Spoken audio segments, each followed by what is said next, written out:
Hello everyone, welcome back to my channel. If you are new to my channel, please click the subscribe button below and put a like. Today we will be talking about the story in the merit of returning a lost object. Yoshua was terribly poor. He had no particular job and barely eked out a living from the various jobs that came his way.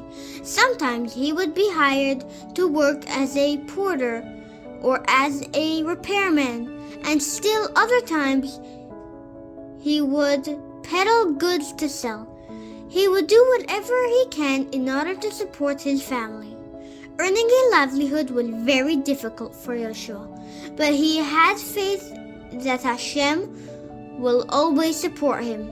One day, when he returned home, he found his wife crying. "What happened?" he asked her.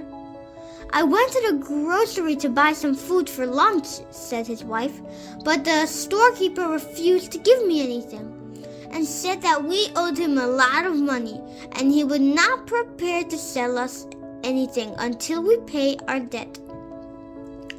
Yeshua's heart ached when he saw his wife crying, and he was filled with pity. Suddenly, the young son Shlomo walked into the house.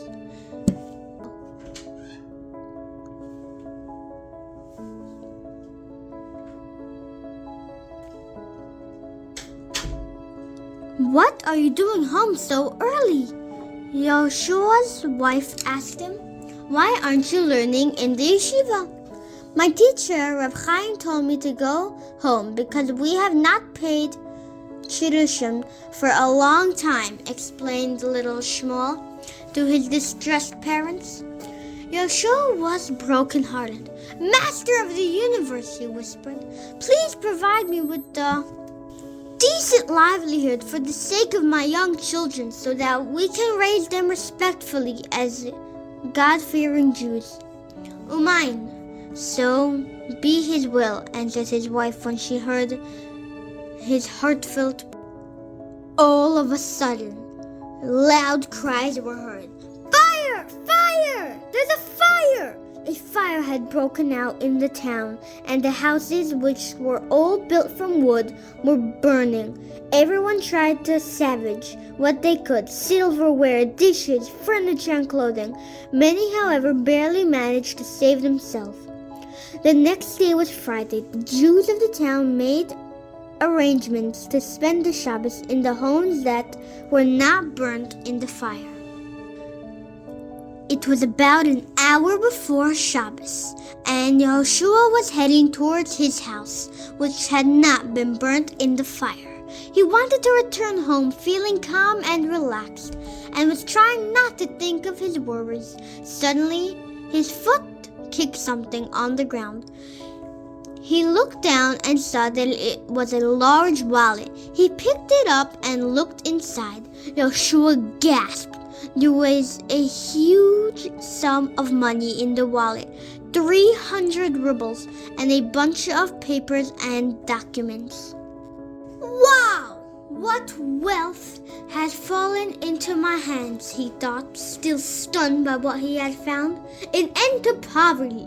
From now on, my children would not go hungry. They will no longer be sent home from school because their tuition was not paid." While he was still imagining how good his life would now be, a small voice inside him suddenly called, "Heaven forbid! Is this money yours? Are you going to ignore the commandments which tells us not to steal? You can now fulfill the mitzvah of Ashuvas Aveda, returning that which is lost. Do not give the Yetzer Hara. I will wait until after Shabbos, and then I will decide what to do," thought Yeshua. Yeshua dressed for Shabbos and headed towards the shul. When he entered the shul, he found a crowd of people gathering around David, the wealthiest man in town. Yeshua came close and saw that David was very upset. "Woe to me," he cried. "I do not care about my house which was burnt, nor about the furniture which I lost in the fire. I am just upset about my lost wallet which I managed to save from the fire. All of my important documents which prove my ownership of the wealth I have in other places, all of my business contracts and debts people owe me were all in the wallet. Without these documents, I have nothing.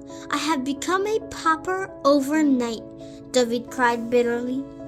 Calm down, Yeshua called out to him. I have found your wallet and I will return it to you right after Shabbos.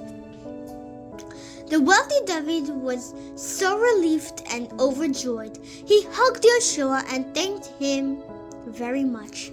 After Shabbos, when David received the wallet back and saw that nothing was missing, he took out 300 rubles and offered them to Yeshua. Take this money. It is my way of thanking you for returning the wallet. Chas v'shulam, Yeshua exclaimed. I will not take any payment for such an important mitzvah, which I had the merit to fulfill. With words of praises and thanks, David left Yeshua and blessed him that he should find success and never need anyone's help. The continuation will be the next video, so stay tuned.